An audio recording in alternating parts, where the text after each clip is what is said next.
देखिए अध्याय 10 में हमें पढ़ना है सदिश बीजगणित, जिसको इंग्लिश में वेक्टर अलजेब्रा कहा जाता है। तो आज हम मुख्य रूप से प्रश्नावली 10.1 का थ्योरी देखेंगे। लिख अदिश, उसमें सबसे पहले जानना है अदिश। अदिश होता है जो कोई भी राशि को दो भागों में बांटा गया, एक सदिश राशि एक अदिश राशि। तो सदिश क्या होता है और अदिश क्या होता है, तो सबसे पहले हम लोग अदिश देख लेते हैं। अदिश जिसमें केवल एक परिमाण जो वास्तविक संख्या हो उसे अदिश कहते हैं। केवल एक ही मान हो और परिमाण जो होगा वास्तविक संख्या माने नंबर के रूप में होगा। वास्तविक संख्या माने कोई भी संख्या हो सकता है। वास्तविक संख्या सभी संख्या को ही वास्तविक संख्या कहते हैं। जीरो हो जाए, उसमें माइनस हो जाए और बटा के रूप में हो जाए, वो सब वास्तविक संख्या कहलाती है। तो वास्तविक संख्या समझ रहे हैं, आपको बताने की जरूरत नहीं है। केवल उसमें संख्या हो तो हम उसे क्या कहेंगे, अदिश कहेंगे। जैसे कि लंबाई, कोई आपसे पूछेगा कि आपकी लंबाई क्या है, आपका क्लासरूम की लंबाई क्या है, आपका व्हाइट बोर्ड की लंबाई क्या है, आपका मोबाइल की लंबाई क्या है, तो इसमें सिर्फ संख्यात्मक आती है, दिशा का कोई जिक्र नहीं होता है। जैसे दिया हुआ लंबाई, द्रव्यमान, समय, दूरी हो गया, गति, क्षेत्रफल, आयतन, तापमान इत्यादि, ये सब जितने भी उदाहरण हैं अदिश राशि के उदाहरण हैं। अब आ जाते हैं हम सदिश। सदिश को हम लोग वेक्टर इंग्लिश में बोलते हैं। सदिश को इंग्लिश में वेक्टर, इसमें दिशा भी रहना चाहिए और मान भी चाहिए। माने हमें संख्यात्मक मान भी मालूम हो या परिमाण उसको बोलिएगा, और दिशा भी मालूम, दोनों का दोनों जब मालूम रहेगा तब आप इसे सदिश राशि कहते हैं। चलिए अब हम इसे परिभाषा के द्वारा व्यक्त करते हैं। एक ऐसी राशि जिसमें परिमाण एवं दिशा दोनों हो, परिमाण एवं दिशा दोनों हो तो उसे सदिश कहेंगे। जैसे विस्थापन हो गया, वेग हो गया, त्वरण हो गया, बल हो गया, भार हो गया, संवेग हो गया, विद्युत क्षेत्र की तीव्रता इत्यादि। चलिए अब हम इसे एक बात आपसे पूछते हैं। जैसे आप खेल खेल रहे हैं, फुटबॉल का खेल खेल रहे हैं, तो वहाँ पर आपको बल की भी जरूरत पड़ेगा, अपने मित्र के पास, अपने दोस्त के पास पहुँचाने के लिए गेंद को, और दिशा का भी निर्धारण होगा। तो वैसी राशि जिसमें परिमाण एवं दिशा दोनों ही हो तो उसे क्या कहेंगे, सदिश कहेंगे। सदिश का उदाहरण हो गया विस्थापन हो गया, वेग हो गया, त्वरण, बल, भार, संवेग, विद्युत क्षेत्र की तीव्रता, ये सब हो गया सदिश की। चलिए अब आप इसे थोड़ा नोट कर लीजिए तो हम आगे बताते हैं। अब हम सदिश को देखते हैं। यहाँ से एक बिंदु ए हो गया, ए बिंदु बी हो गया, ए प्रारंभिक बिंदु हो गया, ए अंतिम बिंदु हो गया। यहाँ से देखते हैं ए दिशा, इसको तीर का चिन्ह दे दिए जो दिशा को निर्देशित, तीर के चिन्ह किस चीज को निर्देशित करता है, दिशा को। तो चलिए ए पूरा है, इसको हम सदिश, इसको लिखते हैं ऐसे, सदिश ए बी। और सदिश ए बी को हम, सदिश ए बी में ए है जो सदिश का प्रारंभिक बिंदु, और बी है जो सदिश का अंतिम बिंदु। और सदिश ए को हम सदिश ए बी को सदिश ए माने। यहाँ पर लिख दिया। किसी सदिश का प्रारंभिक बिंदु एवं अंतिम बिंदु के बीच की दूरी को सदिश का परिमाण कहते हैं।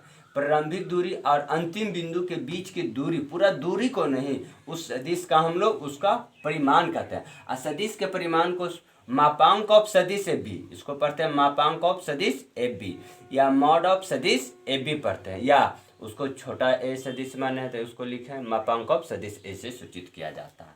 अब हम लोग जानेंगे इसके बाद पोजीशन वेक्टर। पोजीशन वेक्टर क्या होता है उसके बारे में भी आइए देख लेते हैं।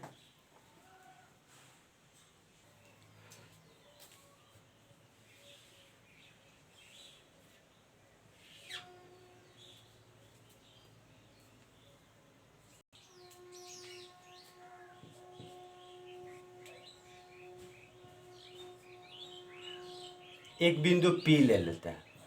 P का निर्देशांक x, y, z ले लेते हैं। अब यहाँ से इसको ऐसे मिला देते हैं। तो ये जो सदिश हुआ, यही सदिश को हम लोग स्थिति सदिश कहते हैं। तो अब इसे आप बोलिएगा कैसे, मूल बिंदु से निकला है तो मूल बिंदु वैसा सदिश जो मूल बिंदु से उसका प्रारंभिक बिंदु, इसका प्रारंभिक बिंदु यहाँ है, देखिए प्रारंभिक बिंदु क्या है, मूल बिंदु है, और गया कहाँ, बिंदु P तक। तो वैसा सदिश जिसका प्रारंभिक बिंदु मूल बिंदु हो उसे हम स्थिति सदिश कहते हैं। इसी को ना स्थिति सदिश कहते हैं। तो इसको आप बोलिएगा कैसे, मूल बिंदु से निकलकर बिंदु P तक गया, तो वैसा सदिश जिसका प्रारंभिक बिंदु क्या हो, मूल बिंदु हो, उसे हम लोग स्थिति सदिश कहते हैं। जैसे कोई भी हम ले लेते हैं सदिश, अगर इसमें 1 2 3 बिंदु ले लेते हैं तो सबका सब एक क्या होगा, स्थिति सदिश ही होगा, क्योंकि सबका मूल बिंदु, सबका प्रारंभिक बिंदु है, मूल बिंदु ही है। सबका प्रारंभिक बिंदु क्या है, मूल बिंदु ही है। चाहे इसको हम सदिश A मानते हैं या सदिश B मानते हैं या सदिश C मानते हैं, तीनों सदिश हमारा क्या है, मूल बिंदु से चालू हुआ है, मूल बिंदु से निकला है, इसलिए तीनों सदिश, इससे भी आप लोग क्या कहेंगे, स्थिति सदिश कहते हैं। आइए अब हम इसे परिभाषा के रूप में व्यक्त करते हैं। ऐसा सदिश जिसका प्रारंभिक बिंदु मूल बिंदु हो उसे स्थिति सदिश कहते हैं। यहाँ पर सदिश का नाम क्या है, O से निकला है, P तक निकला है, तो लिखें सदिश OP है, जो कैसा सदिश है, स्थिति सदिश है, जिसे हम लिख दिया। अब हम इसका अगर आपसे परिमाण पूछेंगे, क्या पूछेंगे, परिमाण, तो परिमाण कैसे निकलेगा, दो बिंदु के बीच का परिमाण कैसे निकलता, x नियामक के अंतर का वर्ग प्लस y नियामक के अंतर का वर्ग प्लस z नियामक के वर्गों का अंतर, अंतर का वर्ग। तो चलिए यहाँ पर देखिए, तो x नियामक क्या है, x माइनस जीरो क्या हो जाएगा, या x बच जाएगा, और उसका वर्ग कर देते हैं, और इसको कर देंगे कितना, प्लस बाई माइनस जीरो, तो बाई में से माइनस जीरो जाएगा तो बाई ही बचेगा, तो बाई स्क्वायर, और इसका क्या हो जाएगा, Z minus zero, Z square ही हो जाएगा। परिमाण निकाल रहे हैं, इसका हम लोग क्या परिमाण यानी दूरी निकाल रहे हैं, दूरी फार्मूला ही लगा दिए हैं, यहाँ पर कुछ किए नहीं है, और रूट में होता है, क्या होता है, रूट में। अब इसको जो हम लोग सूचित करते हैं मापांक ऑफ सदिश से, मापांक ऑफ सदिश से सूचित करते हैं, यहाँ पर लिख दिया, यही हो जाएगा जो इसका क्या हो जाएगा, मापांक हो जाएगा, यही हो जाएगा इसका परिमाण हो जाएगा। अगर परिमाण पूछेंगे हम सदिश का तो ऐसे निकाल सकते हैं। एक किसका सदिश हो गया, स्थिति सदिश का परिमाण हो गया। स्थिति सदिश वैसा सदिश जो x y z से जा रहा है, उसका हम लोग क्या परिमाण निकालने के लिए सीख गए हैं। इसे आप नोट कर लीजिए, फिर मैं आगे बताता हूं। आइए अब हम दिक् कोसाइन पढ़ेंगे। दिक् कोसाइन में कहता है कैसे निकलता है दिक् कोसाइन जो भी। अब हम एक पहले ले लिए हैं अंतरिक्ष में एक रेखा खींच देते हैं, इसका हम लोग P ले लेते हैं, क्या ले लेते हैं, P ले लेते हैं बिंदु। अब बिंदु का नाम दे देते हैं x, y, z। एकदम आराम से देखेंगे, x अक्ष के साथ जो कोण बनावेगा उसको मान लेते हैं अल्फा कोण, y अक्ष के साथ जो सदिश बनावेगा हमको कोण उसको बीटा मान लेते हैं, और z अक्ष के साथ जो कोण बनावेगा उसे हम लोग गामा मान लेते हैं। अब जो कोण बनाती है एक रेखा बिंदु से, माने x अक्ष, y अक्ष और z अक्ष से जो कोण बनाता है उसे दिक् कोण कहते हैं। कौन कौन कहते हैं, दिक् कोण। लिख देते हैं यहाँ दिक् कोण क्या हो जाएगा, जो भी बता दीजिए, अल्फा हो जाएगा, कॉमा क्या हो जाएगा, उसके बाद बीटा हो जाएगा और गामा हो जाएगा। और सब में अगर हम कॉस ले देंगे तो हमें दिक् कोसाइन हो जाएगा। क्या हो जाएगी, दिक्, लिख देते हैं दिक् कोसाइन, दिक् कोसाइन क्या हो जाएगा बाबू, सब में कॉस लगा देंगे तो हो जाएगा हमारा दिक् कोसाइन। इसमें कॉस लगा देंगे तो क्या हो जाएगा, cos alpha comma cos beta comma cos gamma. ये तीनों हमें क्या हो जाएगा,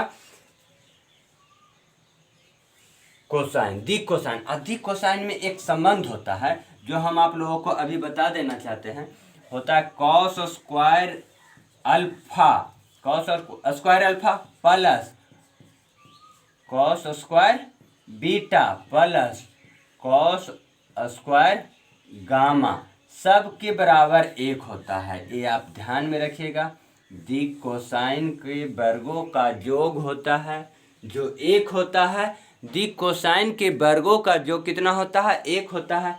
इसे आप नोट कर लीजिए, तो हम आपको सदिश के प्रकार बतावेंगे।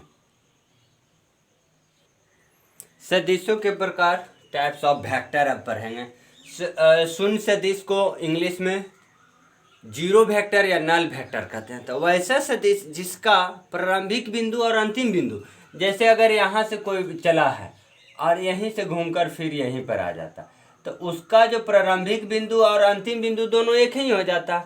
चाहे ऐसे चलता है, ऐसे चल के ऐसे आ जाता है, तो उसका स्थिति सदिश प्रारंभिक बिंदु क्या हो गया, प्रारंभिक बिंदु और अंतिम बिंदु दोनों। वैसा सदिश तो जिसका प्रारंभिक बिंदु और अंतिम बिंदु एक हो, उसे हम लोग क्या कहेंगे, शून्य सदिश कहेंगे। जैसे उसको हम बी अगर कोई सदिश लेते हैं और बी ही दे देते हैं, तो शून्य से चालू, यहाँ से चालू हुआ यहीं पर आ गया, तो शून्य सदिश हो जाएगा, उसका मान भी शून्य हो जाएगा। अब मात्रक सदिश, मात्रक सदिश को इंग्लिश में यूनिट वेक्टर कहते हैं। यूनिट का एक और हिंदी होता है इकाई। मात्रक को दूसरा भाषा, दूसरा शब्द हम लोग इकाई बोलते हैं। इकाई का मतलब होता है एक, माने वैसा सदिश जिसका मान, जिसका परिमाण एक आए, उसे हम मात्रक सदिश कहेंगे। क्लियर हो गया बाबू। अब सह आदिम सदिश, तो वैसा सदिश जो एक ही बिंदु से, जैसे एक ही बिंदु से ए सदिश निकला, ए सदिश निकला, ए सदिश, तो ये तीनों का तीनों कैसा सदिश हुआ, सह आदिम सदिश हुआ। मैंने चाहे किधर ही, इधर ही जा रहा है, इधर जा रहा है, ये सब सदिश क्या हो जाएगा, सह आदिम सदिश। संरेख सदिश को अब हम लोग समझते हैं, जिसको कोलिनियर वेक्टर कहते हैं। तो संरेख सदिश वैसा सदिश होता है जैसे एक ए सदिश दिया हुआ, अगर जितना मान दिशा इसका, दोनों का दिशा समान रहेगा, दोनों का दिशा समान रहेगा, तो हम इसे क्या कहेंगे, संरेख सदिश कहेंगे।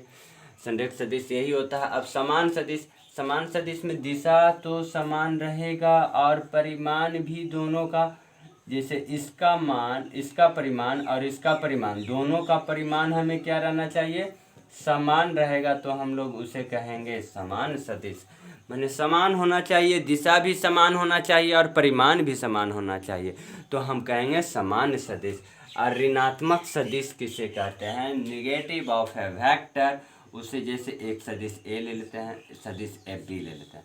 अब इसी को जब हम उलट के लिखेंगे, इसी को उलट के लिखेंगे तो माइनस आगे आ जाएगा और बी ए हो जाएगा। यही हो गया हमारा ऋणात्मक सदिश हो गया, यही हो गया हमारा ऋणात्मक सदिश।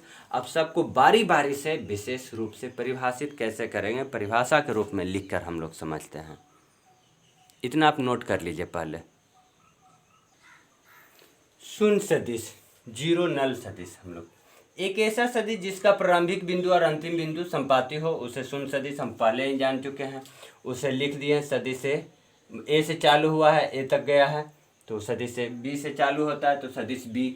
अब शून्य सदिश तो हम लोग देख लिए। शून्य सदिश के बाद हम लोग मात्रक सदिश देखते हैं। मात्रक सदिश पहले से आप लोग जानते हैं, जिसका परिमाण कितना हो, एक हो, उसे हम लोग मात्रक सदिश कहते हैं। तो लिख दिए हैं किस, एक ऐसा सदिश, एक ऐसा सदिश जिसका परिमाण एक हो, उसे मात्रक सदिश कहते हैं। ठीक है।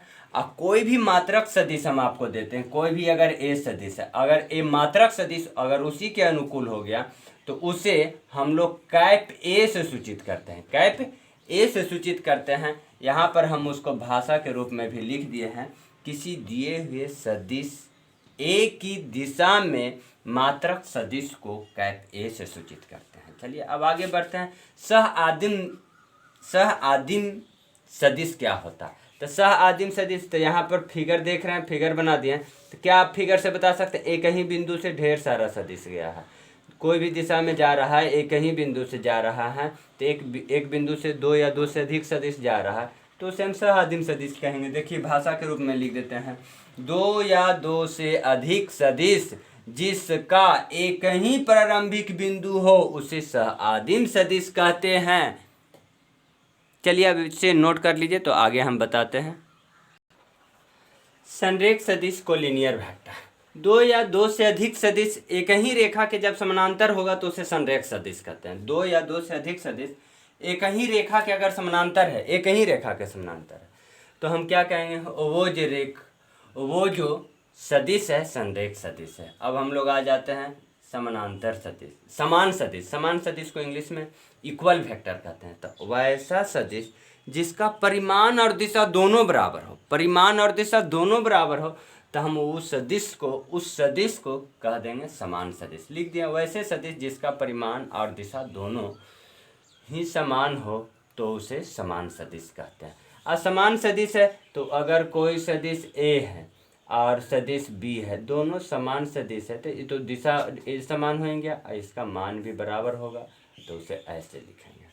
अब ऋणात्मक सदिश हम लोग देख लेते हैं। निगेटिव ऑफ ए वेक्टर, माने एक सदिश का ऋणात्मक सदिश वैसा सदिश जिसका परिमाण समान हो और दिशा विपरीत हो। माने यहाँ पर कह रहा है परिमाण तो समान है ही, लेकिन दिशा विपरीत हो, दिशा अलग हो, दिशा भिन्न हो, तो उस सदिश को हम लोग ऋणात्मक सदिश कहेंगे। और ऋणात्मक सदिश अगर कोई भी सदिश हम दे देते हैं, अगर उसका ऋणात्मक सदिश पूछेंगे तो सदिश उलट के लिख देंगे। जैसे बी प्रारंभिक बिंदु ए है तो अब प्रारंभिक बिंदु बी कर दिए हैं। और ऋणात्मक सदिश का मापांक क्या हो जाएगा, मापांक जो होगा उसका चिन्ह देखिए माइनस में उलट के माइनस लगा दिए हैं। इसको ऐसे हम लोग व्यक्त करते हैं, जैसे इसका ऋणात्मक सदिश पूछेंगे तो पूरा ए हो जाएगा। चलिए अब आप इसे पूरे नोट कर लीजिए। यहीं पर आपका प्रश्नावली 10.1 का थ्योरी समाप्त होती है। अब हम लोग उदाहरण को देखेंगे, और नहीं समझ में आया है तो कमेंट कीजिए, और इस वीडियो को बार बार देखिए पहले थ्योरी को, और लाइक और सब्सक्राइब पूरा खुलकर करिए, क्योंकि ऐसा चैनल आपको नहीं मिलने वाला है।